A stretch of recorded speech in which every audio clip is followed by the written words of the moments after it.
Welcome back to the PPR Stock Report. It is September 21st, the day before Week 3 starts, and we're coming at you with that Week 3 preview. We got a whole lot of news for you. Injuries ravaging the NFL. So we are going to start with that. Then we're going to jump right into the Joe Marshall PPR Jesus hot seat. Once again, I was digging it last week. You know, I didn't even check the results. How did I do? I didn't check the results. Well, either. I guess you asked more questions like who I'd rather have for the duration of the year, yada yada. Yeah, so I mean we can check back into that. But it's going to be a similar deal this week, and then we're going to jump into ramen.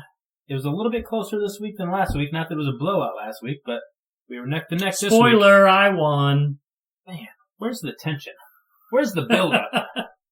We're going to talk about our sit starts, and that's going to wrap it up for us this week. So you go sit start, I go start sits. You know, you're a glass half empty guy. You know that? I hear that all the time. I'm pessimistic. Well, if you were a pessimist, this was the week for you. Oh my gosh, yes, this was the week of all weeks for pessimists. Jesus. This was probably the worst fantasy football week I've ever had because pretty much everybody that's on the list of injuries was on one of my teams. There goes Joe opening up that golden light. Oh, what are you drinking tonight? I'm drinking... You went off the grid a little bit here. Well, I was trying to go off the grid. I got Bud Light Platinum tonight, which... And you have yet to have that. It's like a little bit heavier kind of lager beer almost. Yeah, I never have had it, but it does have more alcohol in it, which means I probably shouldn't have drank it before driving home post-recording. But we'll see what happens. Maybe you should check back in with the listeners to make sure you made an Oma. Yeah. It's just a couple beers. You'll be fine. It's like 6%. I think regular Bud Lights are 4.2. We'll be doing Week 4 preview from a jail cell. Oh, goodness. All right, so Danny Woodhead. Let's start with Danny Woodhead. Came out, ACL out for the year. We saw that when you and I were watching the games live together, and I think we knew that automatically. Again, similar to Keenan Allen, also on the Chargers. He went down I'm having deja vu right now because I feel like we had this conversation last week, but it was Keenan Allen. Yeah. And now it's Danny Woodhead. He just looked like a chalk outline on the field. You just knew it was bad. It was more than a strain or something like that. You could just tell. I guess just moving forward, this really propels Melvin Gordon. You know, last year Melvin Gordon came into the league as a high first round rookie running back. He was even being drafted in the first round of, standard type of fantasy leagues. And now it looks like he is going to get to showcase his talents. He came off his first 100-yard game this week. He has 3 touchdowns in 2 games. He had 0 all last year. So at least there's some excitement that comes from the Danny Woodhead injury. You know I'm a Chargers fan.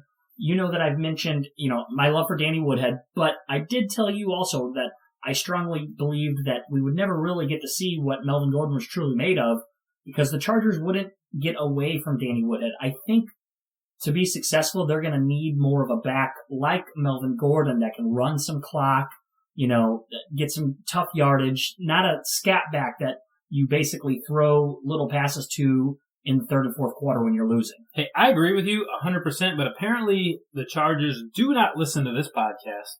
They don't care what you think about what they need to do to win because apparently they don't agree with you. There was about 5 days of really good Melvin Gordon excitement, and I'm not saying the excitement's gone, but the signing of Dexter McCluster, who is a not as good clone of Danny Woodhead, basically, on top of the fact that the Chargers came out and said, we want to be a 2 running back team, really just shows that they don't want to let Melvin Gordon be that guy, and that is Dexter McCluster, straight out of working from Arby's. Hey.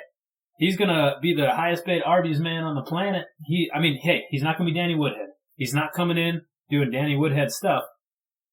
But he's built in the same mold, that scat back mold. And they're talking about him coming in immediately, stepping into that Danny Woodhead role, and we'll see what happens with that. But did they not see what happened when they let Melvin Gordon be Melvin Gordon? Back-to-back weeks, he's looked really, really good. So, I don't get it. We'll see what happens. Dexter McCluster, if nothing else, muddies the water that doesn't need to be muddied. We're past the waiver wire week. We're past the waiver period. I'm sorry. Who, I guess, would be your best waiver replacement for Woodhead? Well, Danny Woodhead's out for the season, so if you're trying to do a waiver replacement, you really have to look at somebody that's going to have some long-term productivity.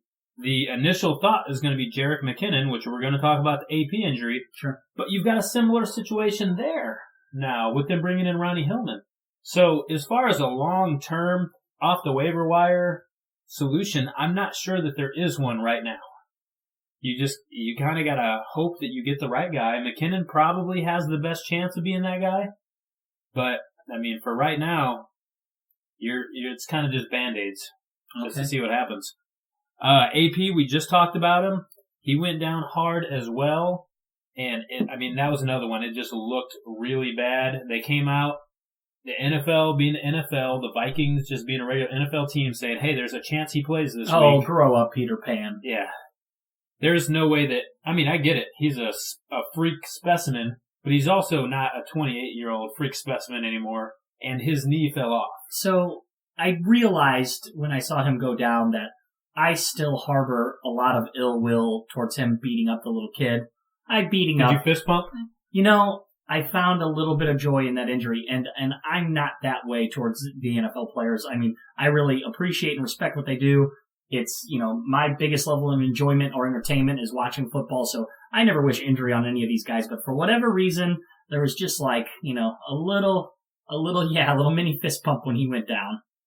Well, I had a feeling it was going to be worse than they were first saying also. It looks like, even if he's not done for the year, Trent, I'm dropping him. Even at 3 months, that's roughly 12 weeks. There's just no reason. Just drop him, guys. Let's be real. He wasn't being productive anyways before he went down with that knee injury. And then they come out, they say it was the meniscus. And then on top of that now, the LCL has also torn. He's done for the year. Yeah, he's gone.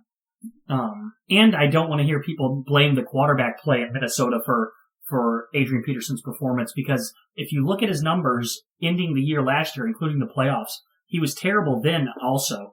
If you look at the game log, 2.3 yards a carry, 3 yards a carry, 3.5 yards a carry, 2.0 yards a carry. He's been bad for a good solid half year, well before this injury, so. And on top of it, you can't even blame that he was run into the ground last year, because he supposedly should be fresh. It's the beginning of the year still. So I just think we've seen the end. It's so sad. I've played fantasy for so long now, 15 years, that you see these guys their entire career, and it's almost like bittersweet to see, the end of it. Let me ask you this real quick. I actually heard this on a local radio station. Do you think he ever rushes for a 1,000-yard season again? No. I don't think he does. And I'm not saying that he wouldn't be capable of it if his body sustained it without injury. I think the problem is that there's no team that's going to pay him the money that you were going to pay Adrian Peterson and then be able to run him out there without some type of committee that protects his longevity for a full season. So, at the end of the day, I think that's going to stop him more than anything. And I imagine there's probably some whispers going around the organization of whether he could have taken, the lesser of the options as far as this recovery and might have been able to find his way back this season. But I guess if there was other damage. Before the LCL. Yeah. So I guess I just want to pile on him for some reason. So the bigger question is he going to be on the team next year? He's a big hit next year. I believe they said $17 million. Oh, then yeah, he'll be on the team. So, but moving on from AP, we'll talk about replacement value. And you got kind of a mess with that also. You got Jerick McKinnon, who has been named the starter this weekend. But you also got Matt Asiata, who runs pretty hard, but he is the goal line guy, who basically... More of a standard league guy. Yep, he's going to get the touchdowns. But now on top of it, they just signed Ronnie Hillman. And we talked about it a little bit today. Is that going to affect McKinnon this week? Probably not. But if you're watching and you have McKinnon, what you don't want is Ronnie Hillman to take that job 2 weeks from now. None of these guys excite me too much. I hope you listeners didn't blow high waivers on any of these guys, because with bye weeks coming up, people are going to be dropping, low-hanging fruit people on their roster, because they're going to need another kicker. They're going to need another defense. They're going to need, a second tight end. A lot of fantasy players don't carry 2 tight ends, 2 defenses, 2 kickers. And outside of that as well, you've also got other guys that we're going to talk about who aren't at the top of the waiver pickups they're guys that you can probably grab in most leagues. Dwayne Washington? Yeah, Dwayne Washington is a really good one. We're going to talk about him due to the Amir Abdullah injury. I mean, there's guys out there that have just as good of a shot to basically become a worthwhile, productive running back for you. I was telling you, I kind of like those players, that you're mentioning right now, just because there's a little bit of unknown with them. Yeah, we've seen McKinnon. Yeah. We've seen Asiata. Can I give you a McKinnon little factoid here that I came across? You got to make people pick him up. Jarek McKinnon, 5'9", 203 pounds. So he's basically me, but like a good 5'9", 203. He has, in the NFL Combine, he has the most reps on the bench press. They bench 225 225. And he did it 32 times. In the last 10 years, he has the most reps of any running back. So what you're really saying is he's me. Yeah, but you're like 5'5" and a half. That makes it even better. 220. No, you're like MJD. Oh, well, whatever. With this stupid shoulder injury, I told you Tony Romo went out. I was training, and now I'm become Tony Romo. I've got a shoulder injury. I can't lift 15 pounds. What injury is causing that goofy fucking mustache to grow on your face? Getting ready for No Stash November, man. What do you mean you're getting? Not No Stash, No Shave November. What do you mean you're getting ready for it? The whole idea of No Shave November is you don't shave in November. It's kind of cheating if you don't shave in September, October. No, this is just making sure that I can do it. It's coming off after this week. I'm gonna be in Hawaii this week, and I'm gonna be rocking the stash. You should have said you're going for the Hawaii 5-0 look. That would have been a much better answer. Editing the podcast. Going for the Hawaii 5-0 look. Sorry, I'm a little bit off the grid today. What else do we have on the notes here? All right, so let's we just talked about AP. We talked about Danny Woodhead. Now let's talk about Amir Abdullah, another running back out for the season. They said he might be back because of the new rules with the injured reserve. 8 weeks. Yeah, you have to designate 8 weeks. But he's out for a while. He's got a broken foot, and he kind of falls into the same kind of mold with the other guys that he's out for 8 weeks. Do you hold him? And if you do hold him, do you play him when he comes back? I mean, we've seen these foot injuries just cause people to not be productive. I don't have Amir Abdullah shares, so quietly inside I'm kind of, like, yes, on this one too, because I have plenty of Marvin Jones shares. And you got Theo Riddick shares. And I have Theo Riddick. So this one worked for me. I don't think you had Theo Riddick as a handcuff for Amir Abdullah by any means, but they're kind of two different things, two different roles. I don't think Theo Riddick's role will change much. I don't think there's a lot of room for it to change that much. But we did talk 80 about receptions last year. Yeah. But we did talk about Dwayne Washington. Now, Dwayne Washington, he might be exactly what this team needs. I mean, we're yet to see him really run the ball. He has a touchdown. He's very small amount of carries, like 6 carries for 35 yards, somewhere around there. But he's big. He's 6'2", 6'3", 230. I mean, he's a pounding type of running back. And I'd like to think, and again, guys, I haven't watched this guy too much at all. His college days, nothing really.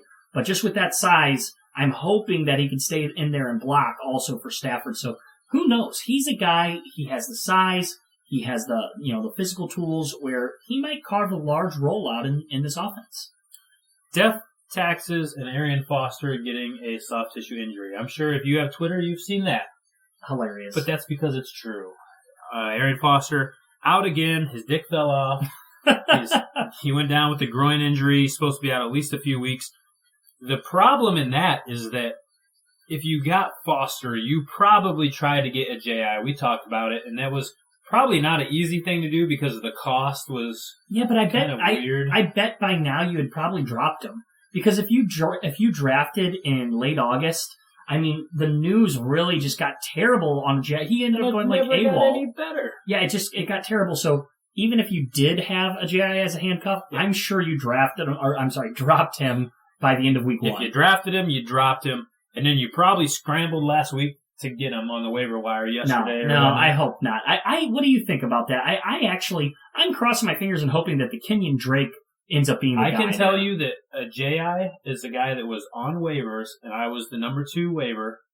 I did not take a JI. I waited, and I picked up Kenyon Drake because I think over a JI, because I think a JI is going to get a chance this week. I think he's going to mess it up again like we've seen over and over again. And I think Drake is going to be the guy. He's just a total shit bum. The team can't like him. I mean, he's starting this week because he's the guy that's been practicing. They didn't expect Foster. I don't know how they didn't expect it, but they didn't expect Foster to be out. So I think when Kenyon Drake gets his chances, he's hopefully going to do better than a J.I. It's not going to take a lot to be better than a J.I. We might eat some crow here because they are playing Cleveland.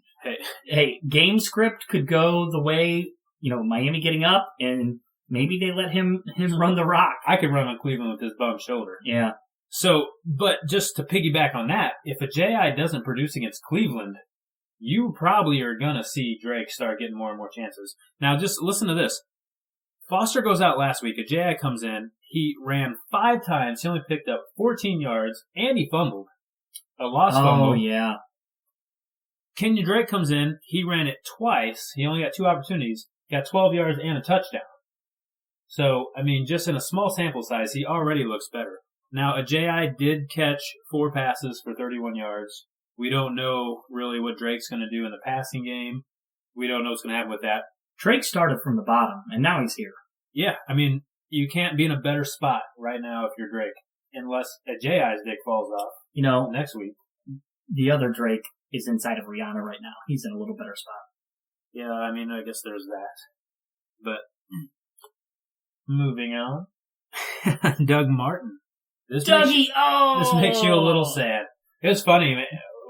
I'm not all the way sad because I bought low on Dougie in the leagues I don't have him. Hey, and that's a win. So, and that's probably something, if you're hurting for like a long-term running back, you got a guy that you can do without for a couple weeks, then Doug Martin is a guy that you can buy super low on. Kristen Michael is who I gave up, straight up. And it's happened in a couple leagues, too. Yes. I've seen it in a couple leagues. Competitive PPR league with a very spry owner who, I think this year he's in second place. Last year he finished second place. He pays attention to what he's doing. And, yeah, Kristen Michael, he took it right away. He's not even a Rawls owner. I guess it's just such a good situation if you were a little deeper at running back because so many went down that, even 3 weeks, 3 weeks is nothing. I can hold him for 3 weeks. But here's the best part about it. If you pick up Doug Martin right now, his injury is looking to be about 3 weeks of injured time, but his bye week falls inside of that 3 weeks. No, it falls right after it. It's 3 weeks and then the bye week. All right, so then you're not getting him for 4 weeks. Yep. But that's probably... He'll be back week 7, yes. But that probably is going to mean, where I was going with that, is that you're probably going to see a fully healthy and fresh Doug Martin in week 7. If you can weather the storm, you're going to look good moving forward. Do you know what? They play Denver, Carolina, and the Rams in these next 3 weeks. So you might not be playing them anyway. So maybe it saves you from a single-digit Doug Martin performance anyways. So silver lining. You see silver linings. Yeah, I'm the pessimistic one. Glass half full. Beer half full. Probably I don't even want to call it a blockbuster trade, but the most blockbuster-ish trade that I saw with the whole Doug Martin thing, I saw Doug Martin get moved with Will Fuller for Todd Gurley. Oh, wow. Wow.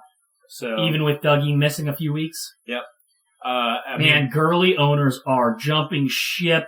I mean, it's like the building's on fire and they have nowhere else to go. That's basically what happens. The guy that took Gurley thinks that Gurley's going to bounce back. He realized, yeah, they played Seattle. That's a hard defense. San Francisco, maybe they're not the worst defense on the planet. Divisional game though. Regardless, even if their defense isn't that good, it's a pretty fierce rivalry. So yeah, so some people still Niners-Rams fierce rivalry. Wow, I could slap myself in the face. Yeah, some people are thinking Gurley's going to get that bounce back. Obviously, if you gave up Doug Martin and Will Fuller, you're really hoping that you get that bounce back. I saw that. I was kind of surprised by it. But, I would take the Gurley side of that trade. What would you take? I would take the Doug Martin, Will Fuller side. Would you really? I think Will Fuller is legit. I do too, but I draft so receiver-heavy, Trent, that even though I think Will Fuller is legit, I think on a week-to-week basis, it's going to be pretty tough for him to crack my lineup in the way I draft. So bottom line, if you don't have Doug Martin and you can weather the storm for a few weeks, buy low on him right now. Agreed. Get him full in week 7. I mean, that's like a full healthy Doug Martin in week 7. That's going to probably boost your playoff chances. And if you make to the playoffs, unless he gets hurt again. So you're not staying away from your buying low. I think he's a perfect buy low candidate. Can I, on the fly, make up a little segment here? Let's do it. Okay, I'm going to ask you a player, and I want you to let me know if you're buying low or if you're staying away from their weeks 1 and 2 performances, okay? All right, let's do it. So Doug Martin, you're buying low. What about Mark Ingram? Are you buying low or are you staying away from? So I'm actually staying away from Mark Ingram. That Saints offense is a mess right now, and it doesn't make any sense. I'm not sure it's going to get a whole lot better. Mark Ingram, he was good last year. I'm not jumping on the Mark Ingram train right now. You're not jumping on Mark Ingram right now? I am not. Okay, Eddie Lacy, are you buying low or staying away from? I actually sold Eddie Lacy hopefully today. So I guess I sold him for low because the trade that I offered was for DeMarco Murray, which I guess from a draft perspective I'm losing out on. Yeah, they weren't too far away in a lot of PPR leagues. Who else you got? What about Allen Robinson? Allen Robinson, just an anomaly of bad stats. Allen Robinson's a guy that I think is a really hard person to own right now because he's going to be hard to sell.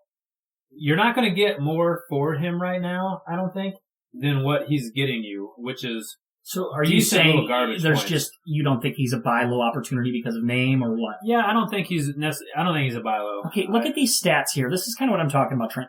9 receptions for 126 yards. Okay, through 2 games. Not very good. He's at 21 PPR points. Not great at all.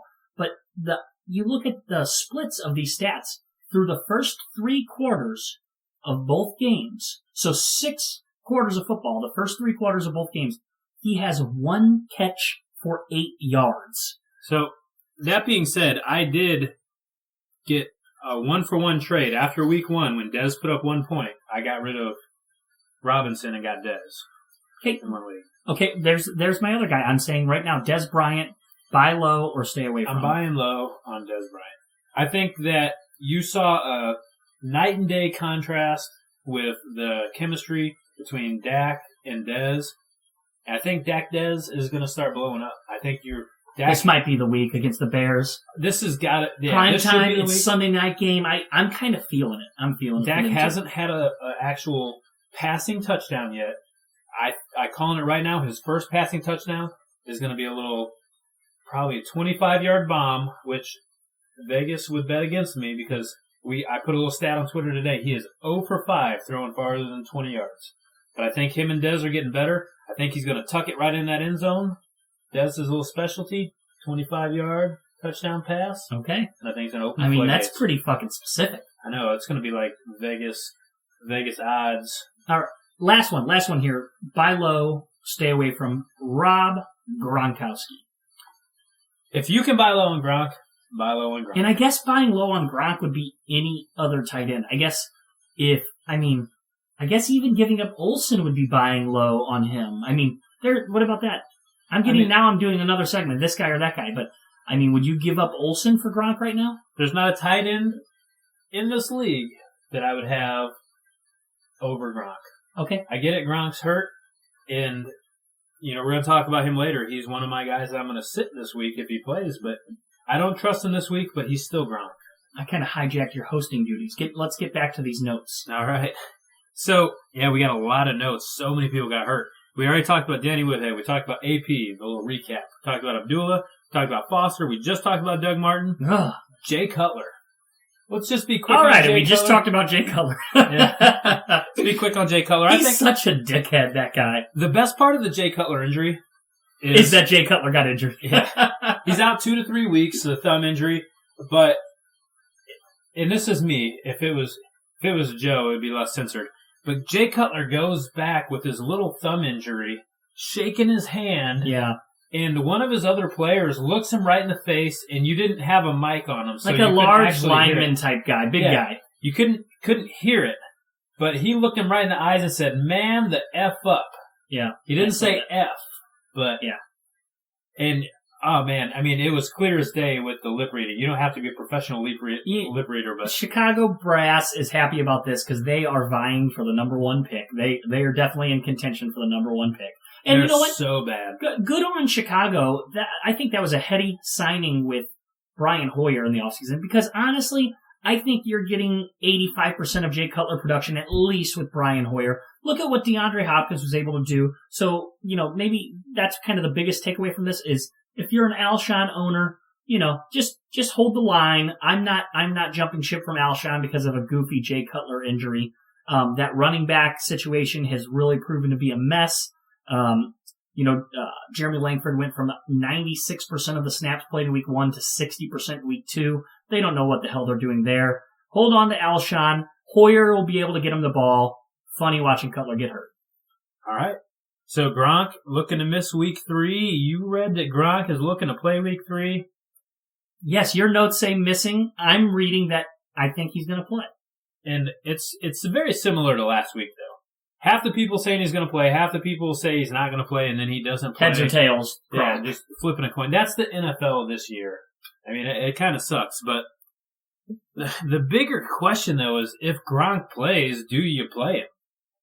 I mean, are they going to put Gronk out there before his hamstring is 100% with the injuries that he's had in the past? They're 2-0. I think they should sit him again. They should sit him again until he's ready. So especially... Let's save that question, though, for our start for later. Sit. All right. Well, at the end of the day, you also don't have... I don't have it in my notes, but you don't have Garoppolo because his shoulder fell off.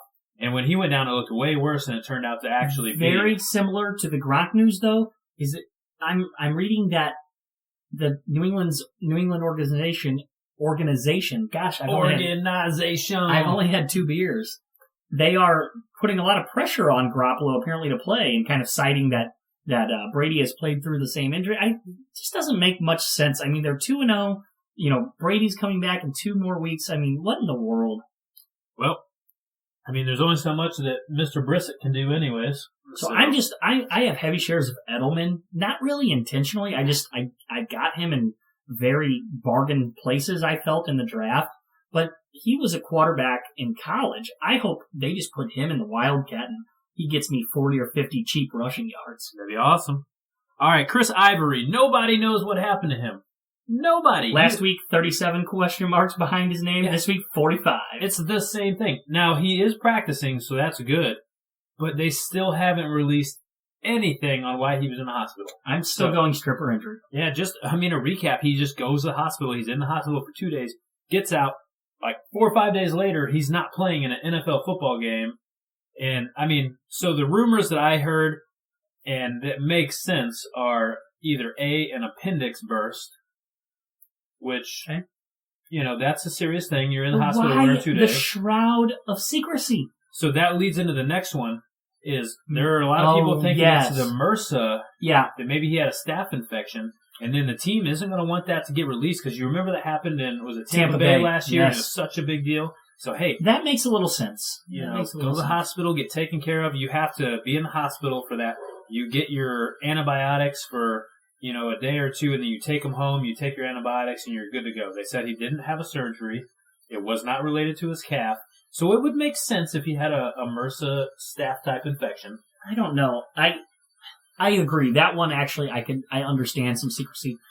I have a gut feeling it's going to end up being worse, like personal issues. Well, he said this, so he did come out and he made a statement, and he didn't say what was wrong, but he said this has been a very trying and very difficult week for my family based on his medical condition. So, the MRSA, I could see that maybe being a thing, but, you kind of mentioned it, and you were probably kind of serious and kind of not, but you said like HIV because you were talking about the stripper injury, whatever. But we're bringing that to the pod. Bring it to the pod. But what about eating a handful of opiates like Skittles or something? Hanging out with Marshawn, grab the wrong pills. Who knows? Yeah, on real note, though, it seems like the Jaguars really need to get this guy in here because T.J. Yeldon can't run the ball. Dude, T.J. Yeldon had some of the best stats on the planet last week, and by best stats, I don't mean like he was a good football. 8 receptions for 10 yards. 8 Incredible. receptions. Incredible. In PPR, he was a beast. He actually has the most targets of all running backs. But he's only gone 19 yards I know, on him. The Jags, that's such a horrible stat for the Jags. But I hope he gets better. Hopefully it doesn't end up being something super serious. Listen, Blake Bortles outrushed Yeldon last week. 34 yards for Bortles, 28 yards for Yeldon.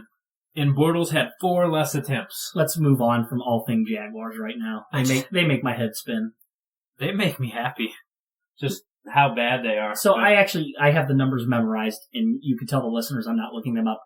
I had a little disagreement with our good friend of the pod, Nick Horvat, about Allen Robinson. He's garbage time hero. He's immensely talented. He reminds me of like a junior Dez. Okay, I think he's built like him. He reminds me of him. But last year, he had 1,400 yards and 14 touchdowns. Now, 1,041 of those yards and 11 of the touchdowns came when they were trailing. Yeah, and it was the same story this week. So my wife, she plays fantasy with us in our couples league, and she asked me 2 questions. She said, "Do I start Rivers or Bortles this week?" And I was like, Bortles always scores points. Go with Bortles. And she said, "Should I get rid of Tavon Austin as my flex?" And I was like, "Yeah, put in Michael Floyd." I lost out on the Floyd thing because Tavon Austin actually outscored him by about 5 points in PPR. But it was about 4 minutes into the fourth quarter, and I was out and about during this game because I was working a second job or whatever. She's sending me a text, and she goes, "What the F?"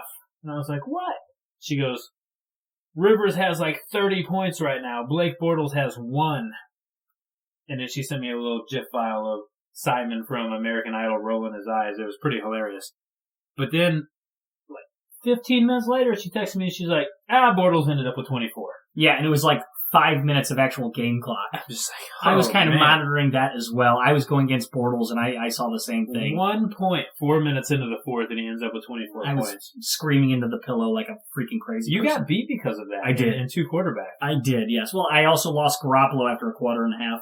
And he looked like goddamn Tom Brady. Yeah, he was on pace to freaking be actual quarterback Jesus. What else do you have for us after the Jaguars garbage? Jonathan Stewart goes down, and he went out with a hammy injury. Which do we have to talk more about these hodgepodge of bullshit running backs? Fozzie Whitaker, Cam Payne. Come on, who else? Who else is down there? Mike Butterball Tolbert. It's worth mentioning that Whitaker did come in, rush the ball 16 yards for 100 yards. 16 yards for 100 yards.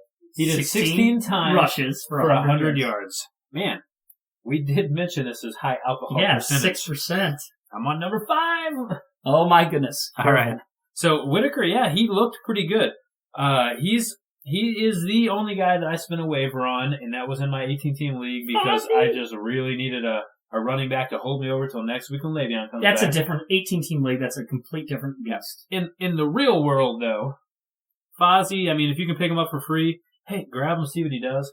But I worried about that being a hodgepodge, Raven-esque type of mess running back scenario also. Cameron Payne coming back. You got Tolbert. You got Fozzie. It's just the running back situation in general is a mess. So, moving on from that. Yeah, F these goofy garbage running backs. What I like to talk about is the other repercussions of these injuries. If you have Kelvin Shemale Benjamin, or if you have Greg Olsen, let's just hope... Kelvin Benjamin was the first WNBA player in history to score a touchdown in 2 games in a row. Let's just hope they see 4 or 5 extra targets because of this, because maybe they just won't be able to run the ball. Also because I have him in almost every league that I'm in. There you go. I have no shares of Olsen or Benjamin this year. I got no Olsen, but I've got Kelvin in a couple leagues, and it's been very good for me. I can admit, because I'm a grown-ass man, he was on my do not draft list. Like, he was on my gun to the head, Kelvin Benjamin, or insert receiver name. I was taking the other receiver. Well, you're eating crow on that for sure. I know. So, speaking of the Kelvin Benjamin-esque receivers, Josh Gordon. There's a warrant out for his arrest, apparently because he doesn't pay child support. Which, whatever. I hope that car dealership he was working for a few years ago is hiring again. Chevy dealer. The NFL did come out and say that it is not going to affect him whatsoever as far as NFL goes for his Week 5 return. So we're rolling into Week 3. Is it time to maybe start, I wouldn't say necessarily buying low, but is it time to look at maybe buying on Josh Gordon if the guy's having trouble? You wrote these notes this afternoon, and I know you had some running around to. Yes, maybe it is. Did you happen to see the news on Corey Coleman? I did not. Broke his hand. What was he doing? Punching a locker? Do you know, I haven't read up on it, and shame on us, because we are... Gosh, he had such a good week. I know, he looked fantastic. Yes, he broke his hand. I don't know the timetables Maybe we'll look into it and tweet it out tonight. But yeah, I mean, maybe it is time to see if you could roll the dice. And I mean, I don't know. I mean, I'd give up a Sammy Watkins or someone for him potentially. I mean, who knows what he's going to do? He's on that team with maybe not even Watkins. He's on a really shit team, so who knows what he's going to do? I mean, you've got Terrell Pryor looked pretty decent as a wide receiver. He's still not being Have we good. decided Terrell or Terrell? Terrell. It's got to be Terrell. Okay. So, I mean, in general, Corey Coleman did look good, so maybe Josh Gordon could just step right back into that. But I just remember last time I held Gordon for half a year, he came back and did nothing. There hasn't been a lot of football played by him. Just maybe Madden. Yeah. So Tyler Eifert is back at practice, so he's probably not going to see the field this week, but if you've been holding on to him, then you're going to start reaping the benefits of that hopefully soon. He's a guy, listeners, to go pick up this Sunday. Sort out your rosters, find out who's all going to be healthy, who playing, and then maybe take your weakest bench position or if you're running two defenses, pick Tyler Eifert up before the game starts so you don't have to blow a waiver on him. Because I have a feeling, Trent, you're right. I think the news will start cycling in that he's going to be ready next week, and then people they're going to use their waiver on him. Yeah, so, you've seen me use that strategy over and over again, and it did pay off. I usually keep one rotational spot where before the noon games... You got McKinnon that way. I did. I picked up Jerick McKinnon. After the noon games, I dropped some freeloader, and I picked up Jerick McKinnon at about 250 and held on to him, and then sure enough, Peterson goes down, and, I don't have to worry about a waiver. I get a free running back out of it. Get rid of those freeloaders. All right, the last guy we're going to talk about in the news before Joe goes on a hot seat and we take a break is going to be Moncrief. He went out with a shoulder injury. Turns out he has an actual broken scapula, the shoulder blade back there. He's going to be out 4 to 6 weeks, which you know how I feel about shoulder injuries. He's out 4 to 6 weeks. I don't know that you can be effective coming back from that anyways. It's going to be hard to reach up. You've got to really I'm holding on to him, but I'm not happy about it. Me, along with a lot of others, were thinking that this was going to be a big breakout for him. I'm really bummed out about this one. I also have Luck shares, so we'll see. I was thinking about that with Luck. I'm like, what the hell do I do now with him? But Luck had his biggest year when Moncrief was really not much of a factor, so I'm not sure that's going to really affect how much, how Andrew Luck does. I don't know, man. You're real happy right now if you're a TY owner. Yes, you have to imagine. I don't think a lot of people realize this, though, but Moncrief has led the team in targets. Yeah, no, it hasn't been TY. I have a pod bet that Moncrief would outscore TY this year. I'm going to probably lose it now, but... Hold on. I actually just said that wrong. I am going to correct myself. Moncrief doesn't lead in targets. I'm leading into the segment here. So Moncrief is gone. The guy who actually leads in targets is Philip Dorsett. Does he really? He does. So I would not have guessed that. Yeah, I wouldn't have either, but I did see that, and I checked on it today. I would have needed 3 guesses to guess that. Yeah. So, last week, Dorsett only caught 1 pass. It was a 30-yard bomb. But I guess the big question here, TY is going to see more volume. There's no question of that. Are you paying for Philip Dorsett right now? Would you hopefully have thought about spending a waiver on him? The waivers are passed. He would have been a guy I would have spent an early waiver on, yes. Over any of those hodgepodge running backs. Dorsett, the news came out a little bit later with Moncrief, though, so, if you placed your waiver in, say Sunday night or Monday and forgot about it, you probably missed out on Dorsett. So he did have 5 targets on week 2 to TY's 11. Him and Moncrief both had 5. So Dorsett was heavier targeted in game 1, but he only caught 1 ball. That's the bummer part of it. So 1 for 5, not so good. But moving forward, they're going to need him to be really, really good. So, all right. So as far as injuries goes, there was a lot of them. And we're going to roll right into the hot seat. Joe Marshall has not seen the hot seat yet. Yeah. I enjoyed this thoroughly last week, so I think we're going to make it a thing. Let's make it a thing. All right, so I got 5 You're not going to make fetch a thing. Going to make it a thing. 5 hot seat questions. All right, so, and I'll ask them in different contexts depending on the situation. Can you ask them in different languages with subtitles? I was almost bought Dos Equis, and I was going to try to do this podcast in Spanish. Okay. That's one of the only 3 Spanish words I know. One of them is no. because it's like the same. But all right, hot seat. Right now, if you have to pick one to play this week, do you play Jerick McKinnon or Fozzie Whitaker? Jerick McKinnon. All right. Moving forward for the year, do you have Gurley or Lacey? Gurley. Okay. This one's a little easier than last week. Lacey, he's on my all-time get what you can at all costs for him. Don't you say that right now. I need to make trades. You know, people are listening. Hey, I'm on record on the pod. I said I thought the Packers were going to really struggle offensively this year. I think they need a more versatile back. I think they're going to. I think this offseason they explore other options. Listen, Danny Ward, I think they're going to run that offense through Eddie Lacy. Go on. I'm sorry. Hot seated up. All right. T.Y. Hilton, moving forward the rest of the year. Okay. Who gets the most points at the end of the year? T.Y. Hilton or Allen Robinson? Allen Robinson. Who gets the most non-garbage points? T.Y. Hilton. All right. So Allen Robinson, end of the year, the better point value. All right, I like this one a lot. You got to pick one to put on your team. Which side of the trade do you like? Kelvin Benjamin or Mike Evans? Mike Evans. Like Mike Evans better? I do. I'm not saying that's bad. bad. You know, this John Stewart injury might really lean the scales towards Kelvin. Gosh, I have some sort of man crush on Mike Evans. I didn't really realize until this draft season started, and he was a target of mine. And then I saw him going, 4 or 5 picks earlier than where I kind of had him slotted. I've went after him via trade and have had no success. So I very slightly agree with you on that. Like, I'm a little bit on the Evans side, and it's because I think Evans is the better talent. I think he's just as good as Kelvin Benjamin, but the one thing that I think that Kelvin Benjamin might have over him is the fact that we saw it last week. That he can dunk a basketball that's slightly smaller than what a man uses. Yeah, there's that. But there's also, I think Jameis is good. I think he's going to have a good year. I think he's going to get better. But I don't think that he's going to be as defense immune as Cam Newton is. I get where you're going with that. All right, so the last one, Julian Edelman or Willie Snead, who's got the most points at the end of the year? Julian Edelman. Think Edelman out? I think Snead's going to have more points. I'm buying into the Snead hype. For some reason, I just think that's gross. But we'll see. Yeah, I mean, Snead's been a monster. Yeah, I know.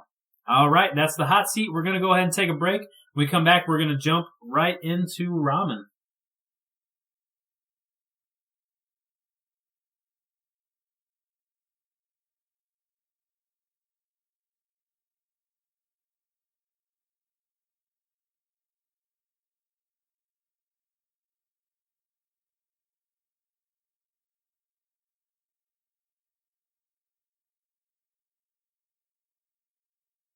And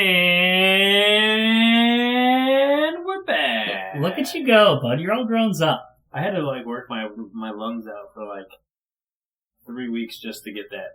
So let's take a break from stats and talking about last week's games and the upcoming games. Let's talk about where you actually physically go and watch the game. We kind of mix it up. We try to go out to different bars, typically for the noon games. And then Trent has a nice projector set up in his basement. I have a beautiful 70-inch hanging on the wall in my house. If you're listening to the podcast, October 9th, everybody's invited to my house. Everybody to Trent's house, October the 9th. Yeah, hit me up on Twitter. Okay, well... Creepsters are going to be coming to my house. I picked Trent up this weekend, and I took him to a bar, and we watched. They had the Sunday ticket. A couple lovely ladies there serving us some beer. And I'm going to talk about one of said lovely ladies in a moment. Oh, yeah. I know exactly who you're talking about. No, go ahead. Talk about her. That's very first time I've ever seen this. Oh, man, dude. So I get there and I see all this pizza, and I've been trying to lose weight. So I've been eating pretty good throughout the week. But football Sunday is there it is. What do you got now? I'm going with your Bud Platinum. Bud Platinum. So he's going to get drunk. All right, so, I just got a trade. My watch just said I got a trade by friend of the pod, Nick Horvat. We'll have to check that in a minute. So, anyways, back on story, back on point. We show up, there's these delicious pizzas. I order one because it looked amazing, and I get the pizza. Right before I get the pizza, this really pretty waitress shows up. She hands me this pizza with her hand. Granted, her hand wasn't touching said pizza, but it was under the tray. She slides it to me, and she's like, "Hey, does everything look good?" I'm like, "Man, this pizza looks good." She's like, "Excellent. You need anything else?" No. She turns around, reaches under the counter, and pulls a Dr. Pepper bottle out and spits into it. She was dipping. She was dipping chew. I've never seen that before from a female. And you know what? She was halfway decent also. She was, but here's the problem. She had her liquor license. She had something, but... Liquor license? I know. Lesbian. She could have had that. But what she also had was spit dripping from the bottom of her lip, and she wiped it with the same hand that I just got my pizza. And, I mean, you noticed. Yeah, she had a large wad in her mouth. Yeah, but you noticed I didn't eat that pizza. Yeah, you didn't. No. That's why I didn't eat the pizza. Unlike you. It was so, unappetizing. I lost my because she handed it to me with her right hand, and then she wiped her dip mouth with her right hand, and I know she probably didn't touch my pizza, but that was that. I think you just did a great job unintentionally segueing into kind of where I'm going with the story. So I picked Trent up, said, "Oh, we're going to this little bar," forgetting that Trent had been there before. I think you could tell this is a seedy type of place. I don't remember being there. It's also smoking. You could still smoke in this place in 2016. Who knows why? But it happens a couple years back, about 5-6 years ago or so. Trent had a run-in the men's room with a lady and got us kicked out of said bar. At least it was with a lady. So with a run-in, it almost sounds like, hey, I'm not Ray Rice. I didn't have that kind of run-in. No, you did not. It was more like a Ron Jeremy type of run-in. So, and I do vaguely remember this because it was Trent had sex with the girl in the bathroom. He was caught, and we got kicked. Listen, it was so funny how it happened though because we were in the stall. It was like the handicap stall. It was the big one. There was like 3 other stalls there. Do you know? Talk about that. I feel like guys always go for that stall, maybe out of comfort. But that's just where the big, fat, nasty guys go shit, man. Go to the regular size stall. It's going to be a lot cleaner and better smelling. Yeah, if you go to one that's just off of the middle, it's statistically the least dirty. Anyways, I'm in the stall, and, the business is happening, and some, steroided out freak is, knocking on the door, boom, boom, boom, boom. What's going on in there? I gotta go to the bathroom. He's looking for his girlfriend, bud. I'm like, there's 3 other stalls here. And then, I think I said something. I don't know, I was super drunk.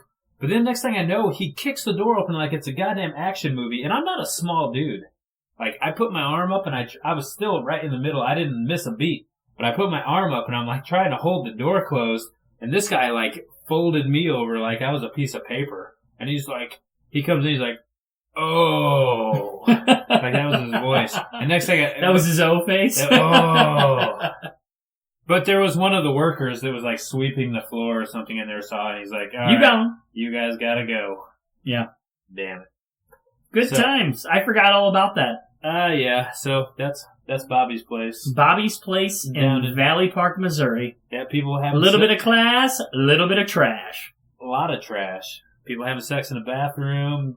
Bartenders dipping. This podcast has definitely not been brought to you by Bobby's place. Nope. Hey, do you know what? I'll go back. Yeah, I mean, it was TV setup was all right. They let us pick what we wanted on each TV. I really appreciated that. Cold beer. So the most important part of it, though, half off appetizers, all important to my life. How was my pizza? I did not touch your pizza. So my pizza didn't even get eaten? No, nobody. No, they ended up taking it away. Pizza. They didn't even I paid for that pizza too. I shouldn't have. Anyways, let's get back on track here. We're gonna talk a little bit about our ramen rosters. Joe already spoiler alerted it, but he beat me 98-95 this week. So we're 1-1. You won week 1. Yep, we're 1-1. What was the difference maker? We had similar rosters last week. What was the difference maker? Well, the big difference maker was that I had the Jets, which by the time we potted, they had already played, so I could have changed it, but I didn't want to be that guy. Jets got me 2 points. You had Green Bay. 9, I think. Green Bay got you 9. That was it. And that was the big difference maker. And at one point, it looked like the Jets were going to be the defense to have until that game broke open. And that, as weird as it was, I feel like the turning point was that Brandon Marshall knee injury. That's when that whole game blew open. It did. Let's go through this. Who do you have a quarterback, bud? For this week, well, just before we segue into that, we'll talk about your big play was Flacco last week. You got 20 points out of your quarterback. Okay. So if you listen to Joe, you played Flacco. You did pretty good. I started Dak. Again, under 60% owned for all of these players. I started Dak in real leagues, and Flacco outscored him. My big play was Mike Wallace. 2 weeks in a row with the big play. He was worth 20 points as well. So it was a little backwards from week 1. Now, this week, we have a lot of the same guys as well. I think we're just going to kind of run into that when you have less than 60%. Mm-hmm. We tightened it up a little from last year. So we'll go ahead and I'll start it off. You did first last week. I'll go first this week. Okay.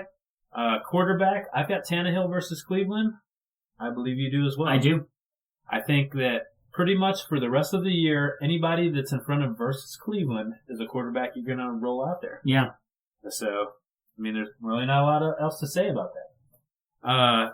I've got Fozzie Whitaker as running back. You also have Fozzie as running back. Correct. So, you're waiver wire hero right here this week.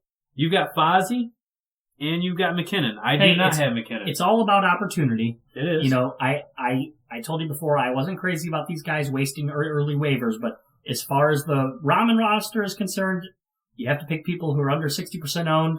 Gets pretty thin. And look, we're not telling you guys to get these guys off the waiver wire to play them for the rest of the year. These are the guys that we think are going to do well this week. We talked about McKinnon. He's the starter this week. He's not really going to be contested that much. It's probably a pretty good pick. Minnesota, they've got Carolina this week.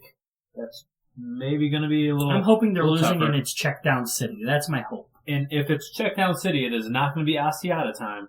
It's going to be McKinnon time. So you could win big there. I have McKinnon, Fozzie. You have Fozzie, and who else? I've got Shane Vereen against Washington. Out snapping Rashad Jennings there in New York. Good pick. And Rashad Jennings had a little bit of an injury too.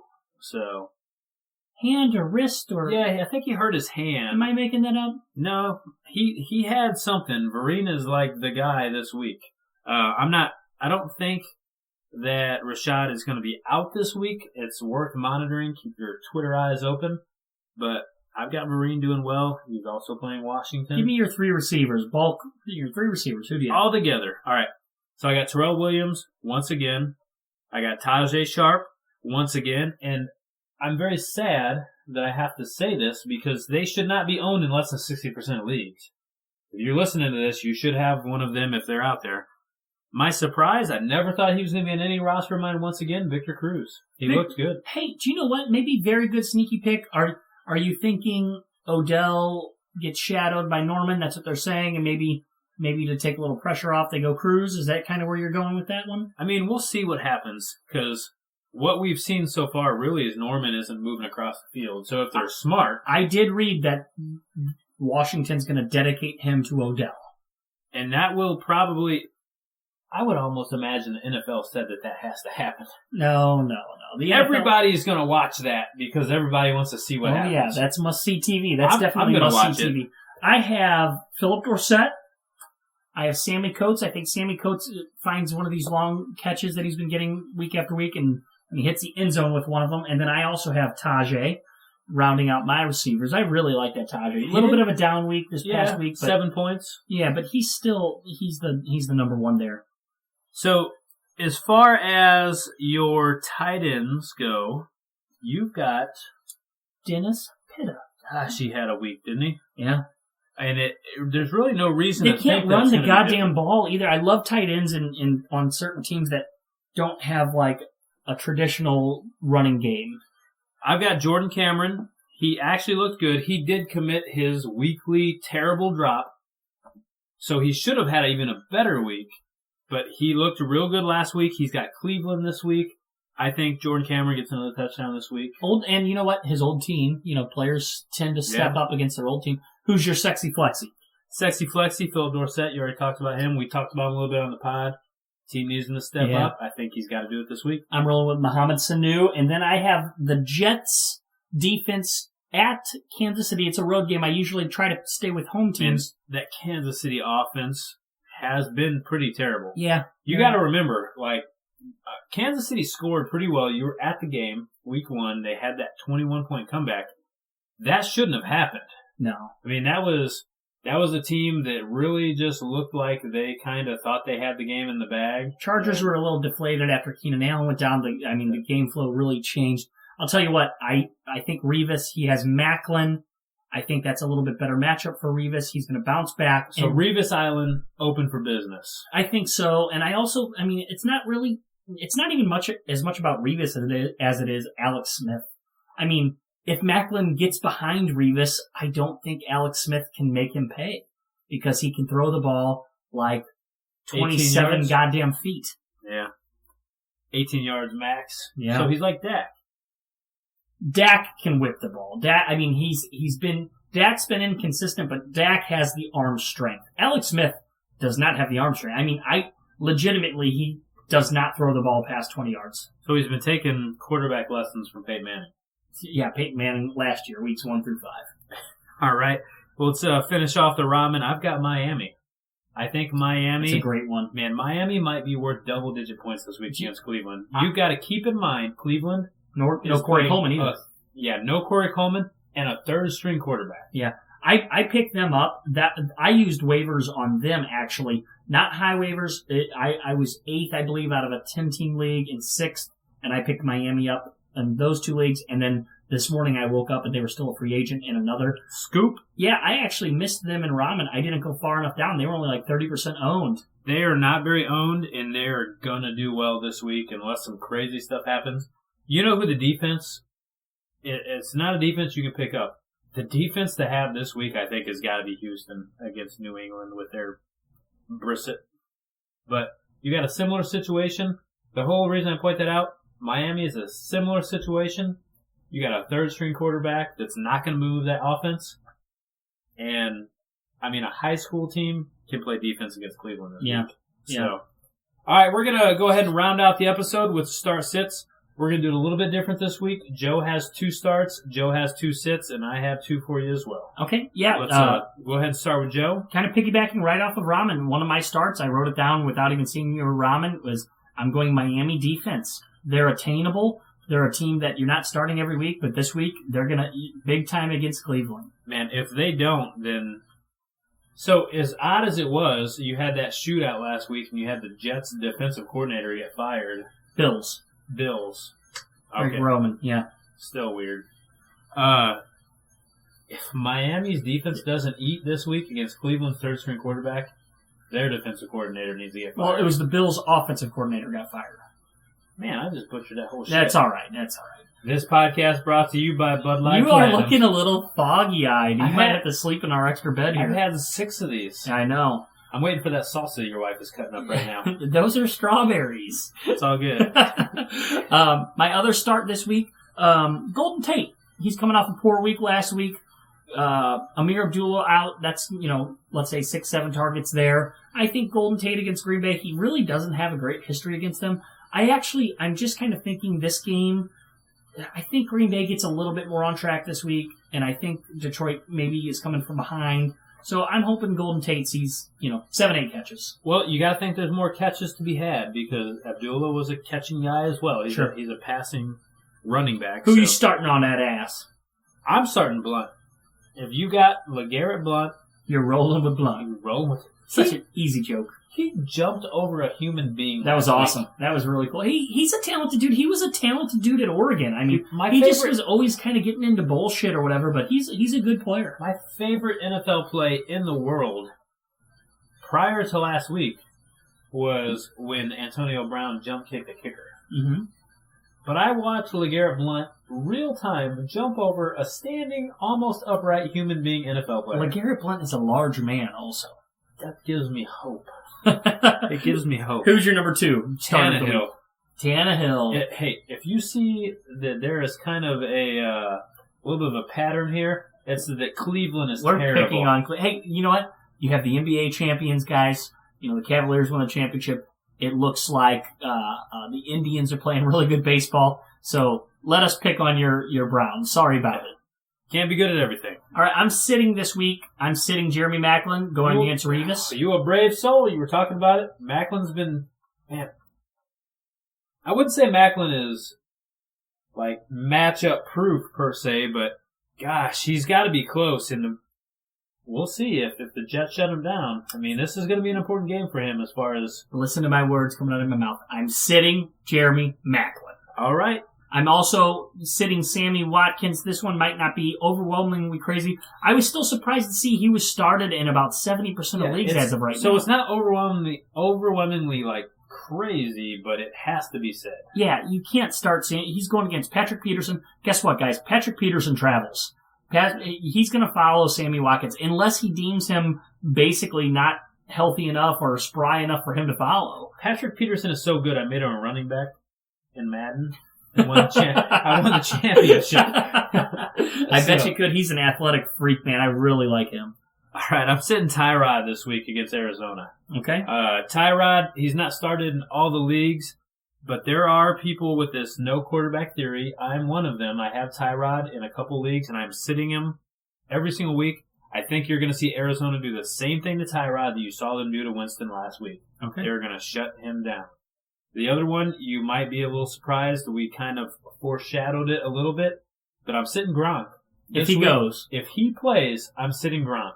You know what? If he gets 3 touchdowns this week, I'm going to be a little bummed out. But I'll tell you what, I'm going to be more bummed out if I play him and he gets 1 point, and whoever I have as a backup tight end gets 9 or 10. So this is a little bit of a hot take here. Now, the tough thing is if you took Gronk, you're obviously not going to have Jordan Reed. You're not going to have Greg Olsen. So let's get into this. Are you taking Gronk this week over? Are you taking Gates over Gronk? Yeah, if I've got a tight end that I can expect to get me 7 or 8 points, I'm just maintaining that as not a win my game type of situation. But I'm not going to put Gronk in there. So if you're a Gronk owner, you basically want him to sit. If I'm a Gronk owner, I'm trying to find any type of phone number to call someone in the Patriots organization to not play his ass. Yeah. Hopefully he just didn't travel. Yeah, he needs to just rest Probably a home game. Unless he's 100%. And here's the problem, is that he's not 100%. We're running out of time here. A couple names, though. If you are a Gronk owner, if you're going to listen to here, Mr. Stat Grinder, and you're going to sit him if he goes, maybe target Dennis Pitta, maybe target Jacob Tamme. So Dwayne Allen, with Moncrief down, maybe Dwayne Allen gets a little bit more into the mix. Yeah, I would definitely play Pitta over him. Backtracking a little bit, I actually would not play Gates over him. No Gates. I wouldn't. Because I think they're the same thing. If he's got a hamstring injury, Gates makes his money by walking into the end zone and catching a ball because he's so big and monstrous. Gronk can still do that. Yeah, but who's throwing Gronk the rock, though? Hey, I get it. Brissett isn't going to come out there. He's not going to be killing it the way that Brady or even Garoppolo is going to do, but Gronk can still walk into an end zone and catch a football. I could throw a football to Gronk standing in the end zone at the end of the day. So they got to get near the end zone for that to happen. Listen, draw the line right here at Antonio Gates. If you have anybody better than Antonio Gates, I'm starting them over Gronk. Antonio Gates is your Mendoza line. He's my Mendoza line. Okay. If you have anybody less than Antonio Gates, if you've got Clive Walford, I'm probably still going to start Gronk. So that's going to wrap it up for us. Week 3 preview is in the books. Make sure you check us out on our website, www.PPRStockreport.com. Make sure to subscribe on iTunes. We will catch you next week, and until then, peace.